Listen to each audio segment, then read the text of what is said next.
සුබ දවසක් කියලා පිළිගන්න ඔයගොල්ලෝ මගේ World Cricket Star YouTube channel එක සමගින් මුලින්ම කියනවා අපි subscribe කරන්න කියලා. ඉතින් අද අපි කතා කරන්න බලාපොරොත්තු වෙන්නේ ශ්‍රී ලංකා ක්‍රිකට් කණ්ඩායමේ දසුන් ශානකගේ නායකත්වය ගැන.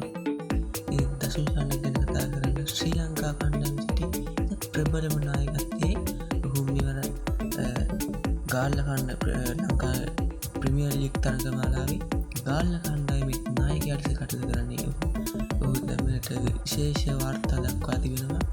ශ්‍රී ලංකා දසුන් ශානකගේ නායකත්වයෙන් 2022 ආසියානු කුසලාන් තරගාවලියේදී ශූරතාවය තම මව්බිමට ගැනීමට දසුන් ශානක සමත් වුණේ.